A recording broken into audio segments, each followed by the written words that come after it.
गरीब के पेड़ पर जादुई केले। महेश अपने आंगन में लगे हुए सूखे पेड़ को पानी दे रहा होता है। वो पेड़ कई सालों से इसी प्रकार सूखा था, लेकिन महेश एक वक्त खाना खाना भूल सकता था, लेकिन वो कभी भी अपने आंगन में लगे हुए पेड़ को पानी देना नहीं भूलता था। अरे चाहे कितनी भी कोशिश करूं और चाहे कितने भी हाथ पैर फेंक लूं, मुझे कोई नौकरी नहीं मिलती। हे भगवान, मेरी थोड़ी सी मदद कर। मैं अपने परिवार का ध्यान कैसे रखूंगा अगर मैं कमाऊंगा ही नहीं तो। तभी पार्वती की आवाज आती है। अजी अब आप भी जाइए, मैंने खाना लगा दिया है। महेश खाना खाने के बाद काम की तलाश में निकल पड़ता है। चलते चलते महेश जंगल के रास्ते से दूसरे गांव में पहुंच जाता है, जिसके चलते वो उस गांव की हर एक दुकान के पास जाता है, लेकिन सभी दुकानें बंद पड़ी होती हैं। ओहो, लगता है यहाँ इस गांव में कोई रहता ही नहीं है, बहुत ही सुनसान पड़ा है। महेश उस गांव की गलियों में चलता रहता है कि तभी उसे कुछ लोग आपस में लड़ाई दंगे करते हुए नजर आते हैं। हे भगवान, ये क्या, मैं तो गलत जगह आकर फंस गया, मुझे यहाँ से भाग जाना चाहिए। ऐसा सोचकर वो वहां से भागने की कोशिश करता है, लेकिन जैसे ही वो वहां से भागता है तभी पीछे से एक आदमी आता है और उसे मार देता है। दंगे खत्म होने के बाद महेश की लाश उसके घर पहुंच जाती है, जिसे देखकर पार्वती की हालत बहुत बुरी हो जाती है। हे भगवान, ये सब क्या हो गया? अब मैं अकेले अपने परिवार को कैसे संभालूंगी? पार्वती फूट फूट कर रोने लगती है, जिसके चलते अब उसके सभी बच्चों की जिम्मेदारी उसके सिर पर आ जाती है। देखते ही देखते कुछ दिन बीत जाते हैं, लेकिन बेचारी पार्वती को कहीं भी कोई काम नहीं मिलता। उसकी बड़ी बेटी सलोनी उससे कहती है, माँ, मुझे बहुत जोरों की भूख लगी है। माँ, मुझे भी बहुत जोरों की भूख लगी है। अब क्या करूं बच्चों, मैं बहुत लाचार हो गई हूँ। घर में खाने के लिए कुछ बचा ही नहीं है। एक काम करो, तुम यहीं रहो और सलोनी, तुम अपने छोटे भाई भोलू का ध्यान रखना। ऐसा कहकर वो वहां से चली जाती है और गांव वालों से भीख मांगकर वो थोड़ा खाना लेकर आती है और अपने बच्चों को खाना खिलाती है। ये लो बच्चों, खा लो, जितना है उतने में गुजारा कर लो। खाना खाने के बाद पार्वती के तीनों बच्चे आंगन में खेलने के लिए चले जाते हैं, जिसके बाद वो बेचारी भूखी प्यासी बैठी हुई अपने आप से कहती है, हे भगवान, आज तो भीख मांगकर अपने बच्चों का पेट भर दिया, लेकिन अब मैं कल क्या खिलाऊंगी अपने बच्चों को? उसकी आंखों में आंसू होते हैं। तभी उसकी बड़ी बेटी सलोनी उसके पास आती है और कहती है, माँ, बाहर चलो माँ, चलो ना माँ, मुझे आपको कुछ दिखाना है। लेकिन बिटिया, आखिर बाहर ऐसा है क्या जो तुम मुझे बाहर ले जाना चाहती हो? माँ, आप खुद ही देख लो आकर। जैसे ही पार्वती बाहर आती है, वो अपने आंगन में एक बहुत बड़ा हरा भरा केले का पेड़ देखती है, जिसकी हर एक डाली पर केलों के गुच्छे टंगे होते हैं। कहीं मैं कोई सपना तो नहीं देख रही हूँ? क्या ये सच में केले का पेड़ है? तभी वो जादुई पेड़ बोल पड़ता है, नहीं, तुम कोई सपना नहीं देख रही हो, ये हकीकत है। पेड़ को बात करते हुए देख पार्वती डर जाती है, जिसके बाद वो अपने तीनों बच्चों को अपने पास कर लेती है। अरे डरो मत, मैं तुम्हें कोई नुकसान नहीं पहुंचाऊंगा। मैं तो बस अपने एहसान को चुकाना चाहता हूँ। एहसान? कैसा एहसान? आखिर किस एहसान की बात कर रही हो तुम? जो एहसान आपके पति ने मेरे ऊपर किया है, मेरा आज कोई वजूद नहीं होता। महेश हर रोज मुझे पानी दिया करता था, उसे मुझसे कभी कोई लालच नहीं था, लेकिन उससे मेरी सुखी टहनियां देखी नहीं जाती थी। अब मेरा समय है, अब मुझे अपनी मदद करने दो। लेकिन तुम हमारी मदद कैसे कर सकते हो? मैं एक जादुई पेड़ हूँ, मेरी हर टहनी पर केलों का गुच्छा लगा हुआ है। तुम इन्हें तोड़ लो और जब तुम्हें अगली बार दोबारा केले चाहिए होंगे तो मेरे इस जादुई पेड़ पर फिर से इतने सारे केले अपने आप उगाएंगे। तुम इन्हें बेचकर अपने बच्चों का गुजारा कर सकती हो। जादुई पेड़ के ये कहने पर पार्वती उसके ऊपर से सारे केले तोड़ लेती है और जो पेड़ के सबसे ऊपर वाली सतह में केले लगे होते हैं उन्हें वो तोड़ नहीं पाती, जिसके लिए जादुई पेड़ अपनी टहनियों को झुकाकर पार्वती की तरफ कर देता है। हमारी मदद के लिए तुम्हारा शुक्रिया। पार्वती उन सभी केलों को बाजार में ले जाती है, जिसके चलते उसकी अच्छी खासी कमाई हो जाती है। भगवान का लाख लाख शुक्र है जो जादुई पेड़ ने हमारी मदद की। कम से कम अपने अपने बच्चों को स्कूल तो भेज सकूंगी। ऐसा सोचकर वो सारे केले बेचकर वापस घर आ जाती है। महेश के मरने के कई दिन बाद वो सभी पेट भरकर खाना खाते हैं। अगले दिन जैसे ही सवेरा होता है, पार्वती अपने तीनों बच्चों को नहला धुलाकर स्कूल में एडमिशन करवाने के लिए लेकर जाती है। एडमिशन होने के बाद वो जादुई पेड़ के पास आती है और जादुई पेड़ से कहती है, जादुई पेड़, मेरे पास जितने केले थे सभी बिक गए हैं। मुझे तुम्हारे पेड़ से और केले चाहिए। पार्वती के इतना कहते ही जादुई पेड़ की सभी टहनियां हरी भरी हो जाती हैं, जिसके बाद उसकी हर एक टहनी पर केलों के गुच्छे लग जाते हैं और वो हर एक टहनी से बहुत सारे केले तोड़ लेती है, जिसके बाद वो फिर से बाजार में ले जाकर उन्हें बेच देती है। ऐसे ही धीरे धीरे वो जादुई पेड़ की मदद से अपनी सभी परेशानियों को ठीक कर लेती है। कुछ साल बाद उसका बेटा बड़ा हो जाता है और उसकी दोनों बेटी शादी के लायक हो जाती हैं। माँ, मुझे कॉलेज जाने के लिए देरी हो रही है, लाओ मुझे कुछ पैसे दे दो। ये ले बेटी, मन लगाकर पढ़ाई करना और शाम को समय से घर पहुंच जाना। आज लड़के वाले तुम दोनों बहनों को देखने आ रहे हैं। आप चिंता मत कीजिए माँ, मैं फौरन वापस आ जाऊंगी। यूं गई और यूं आई। ऐसा कहकर वो निकल जाती है। तभी सलोनी अपनी माँ से कहती है, माँ, आपको हमारी शादी करने की क्या जरूरत है? अभी तो हमारी शादी की उम्र भी नहीं हुई है माँ। नहीं बेटी, यही सही उम्र होती है शादी की। मैं जानती हूँ बेटी, तुझे मेरी बहुत चिंता है, लेकिन तुझे मेरी चिंता करने की कोई जरूरत नहीं है। मेरे साथ जादुई पेड़ है, उसकी मदद से मैं अपना जीवन आराम से व्यतीत कर सकती हूँ। माँ, आपके बिना हमारा क्या होगा? जरा सोचो तो सही। सब कुछ ठीक होगा मेरी बेटी, मुझ पर भरोसा रख। पार्वती किसी तरह सलोनी को समझा लेती है। शाम को लड़के वाले उनके घर आते हैं और पार्वती की दोनों बेटियों को पसंद करके चले जाते हैं। देखते ही देखते शादी की रस्में शुरू हो जाती हैं, जिसमें वो सभी बहुत खुश होते हैं। आखिर में वो दिन भी आ जाता है जब पार्वती अपनी दोनों बेटियों की शादी करने वाली होती है, लेकिन अचानक से घर के अंदर से उसका सारा पैसा चोरी हो जाता है। आखिर ऐसा कैसे हो सकता है?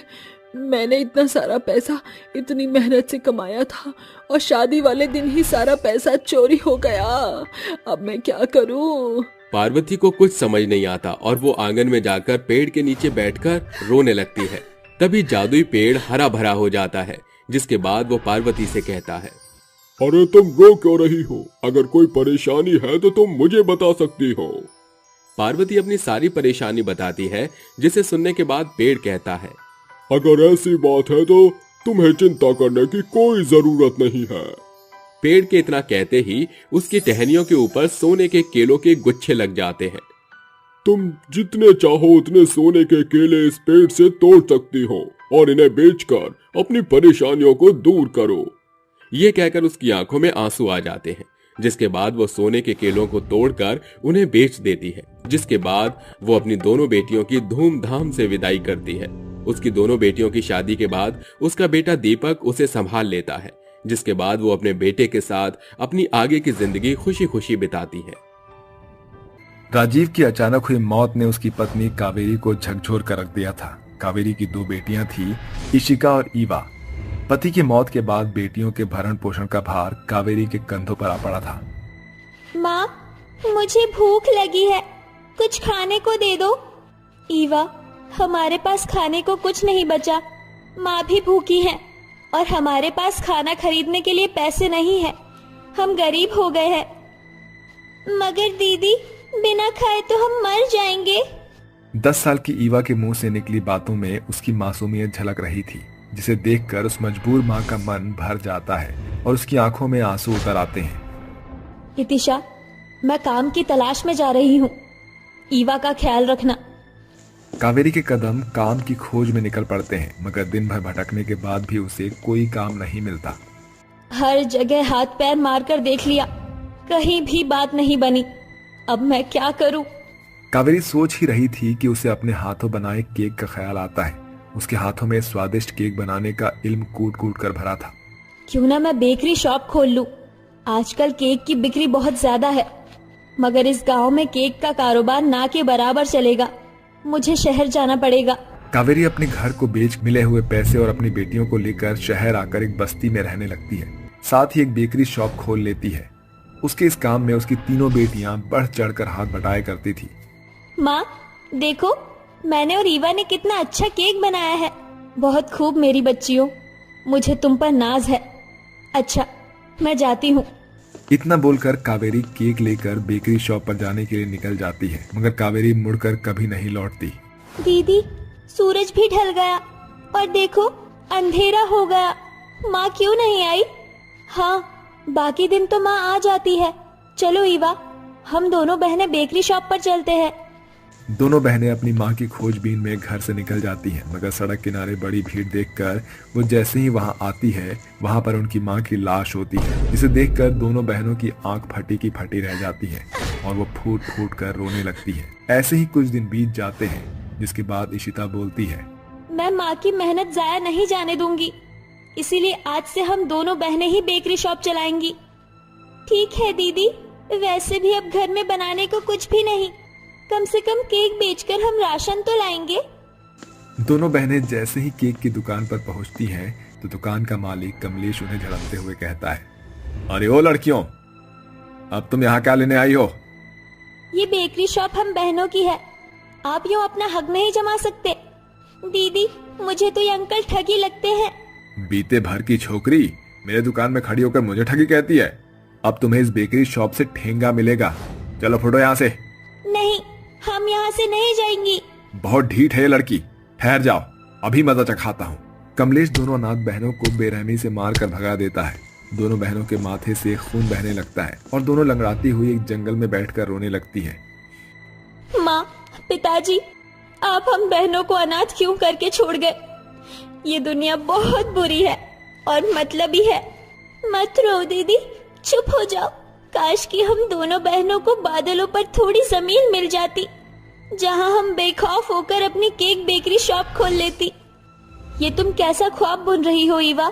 बादलों पर केक बेकरी खोलना यह मुमकिन नहीं, क्योंकि बादल पर जाना मुमकिन नहीं। इशिता ऐसा बोल ही रही होती है कि तभी उसकी आंखों के सामने सोने से बनी सीढ़ियां चमक उठती हैं, जो बादलों पर जा रही थी। ये देखकर दोनों बहनों की आंखें इठलाने लगती है और एक आवाज उन बहनों को बुलाहट देती है, इशिता, ईवा, बिना वक्त गवाए सीढ़ियों से ऊपर आ जाओ। दोनों बहनें सीढ़ियां चढ़कर बादलों पर चली जाती हैं, जिसके साथ सभी सीढ़ियां गायब हो जाती हैं और एक सुनहरे प्रकाश में उनके सामने 3 जादुई केक घर बने होते हैं, जिनकी नाक, आंख और मुंह होता है। और सामने खड़ी एक सुंदर सी परी उनका स्वागत करते हुए कहती है, मैं वैनिला परी हूँ। इस बादलों में बसे जादुई 3 केक घर की ओर से तुम्हारा स्वागत करती हूँ। जादुई परी, आपने हमें यहाँ क्यों बुलाया है? क्योंकि मैं कई साल से इन तीनों जादुई केक घर की रखवाली कर रही थी, मगर अब मेरे जीवन के 1000 वर्ष पूरे हो गए, इसीलिए मुझे पहरुए की खोज थी। और फिर मेरी नजर तुम दोनों बहनों पर पड़ी, इसलिए मैं तुम्हें इस तीनों जादुई केक घर का वारिस ठहराती हूँ। अब से तुम यहाँ रह सकती हो। अलविदा। एकाएक परी गायब होकर बादलों में घुल मिल जाती है, जिसके बाद तीनों जादुई केक घर उन बहनों को बुलाहट देती है। मैं हूँ चिक्की, जादुई चॉकलेट केक घर।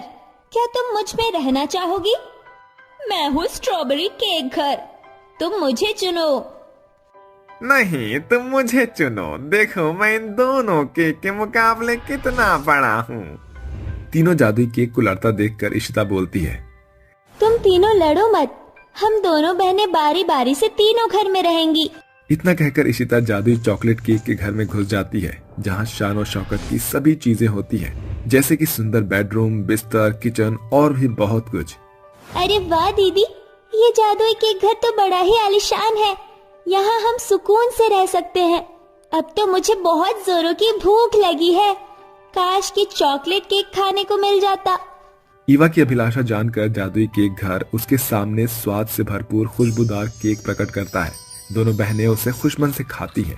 ऐसे ही समय बीतता जाता है और वो पाइनएप्पल केक के घर में प्रवेश करती हैं। देखो दीदी, ये दूसरा जादुई केक घर तो पहले वाले से भी सुंदर है। क्या हुआ दीदी, आप यहाँ आकर खुश नहीं हुई? मैं खुश हूँ, पर काश ये केक घर हमें नए कपड़े देते, तो हमें ये फटे पुराने कपड़े नहीं पहनना पड़ता। जैसे ही इशिता जादुई केक घर में अपनी इच्छा जताती है, एक सुनहरी किरण जगमगाहट के साथ उसके सामने सुंदर सुंदर कपड़ों का ढेर लग जाता है। देखो दीदी, इस दूसरे जादुई केक घर में कितने सारे कपड़े दिए हैं। समय बीतता है, तीनों जादुई केक घर उन बहनों के हर एक मनोकामना को पूरा करते। देखते ही देखते ईवा का जन्मदिन आता है और वो खुश होकर कहती है, जादुई केक घर, क्या तुम्हें पता है आज मेरा बर्थडे है। बताओ तुम तीनों मुझे क्या तोहफा दोगे। कहो ईवा, तुम्हें हमसे क्या चाहिए? हम तुम्हारी इच्छा जरूर पूरी करेंगे। ये सुनकर ईवा की आंखें खुशी से झिलमिला उठती हैं और वो भावुक होकर कहती है, मैं चाहती हूँ कि आज मेरे जन्मदिन के अवसर पर मैं बेसहारा बच्चों को केक खिलाऊं, क्योंकि उन बेचारों का बर्थडे कोई नहीं मनाता। माँ कहती थी गरीबों में खुशियाँ बांटना भली बात होती है। ईवा की बात सुनकर तीनों जादुई केक घर खुशी से भर जाते हैं और एकाएक केक घर के फाटक खुल जाते हैं, जिसके अंदर से निकल रही सुनहरी रोशनी जुगनू के जैसे छिटकी हुई बादलों से जमीन पर सीढ़ियां बनाती है। जाओ ईवा, जाकर तैयार हो जाओ, तुम्हारे दोस्त आ ही रहे होंगे। चलो ईवा, मैं तुम्हें सिंड्रेला के जैसे तैयार कर देती हूँ। थोड़े ही देर में सभी अनाथ बच्चे सीढ़ी से होते हुए बादलों पर बसे जादुई तीनों केक घर में आते हैं। आहा देखो बंटी, 3-3 केक घर। हाँ बबली, मेरे मुंह में तो पानी आ रहा है। आओ साथियों, आज मेरे साथ तुम सभी का जन्मदिन है। जादुई केक घर इन सभी बच्चों को जन्मदिन का केक दो। ईवा के ऐसा कहते ही तीनों जादुई केक घर का मुंह खुल जाता है और उनके घर से अलग अलग केक बच्चों के आगे आ जाते हैं, जिसके बाद सभी अनाथ बच्चे बादलों के बीच अनाथ बहनों की बदौलत अपना बर्थडे मनाते हैं। तुम्हारा शुक्रिया दोस्तों, आप दोनों बहुत अच्छी हो, क्योंकि आज तुम्हारे कारण हमने केक खाया। पर क्या अब हमें जाना होगा? नहीं, तुम बच्चों को जाने की कोई जरूरत नहीं। तुम इन जादुई केक घर में जब तक चाहो रह सकते हो। ये सुनकर सभी बच्चों का बुझा हुआ चेहरा खुशी से खिल उठता है और सभी बेसहारा बच्चे जादुई केक घरों में खुशी से रहने लगते हैं।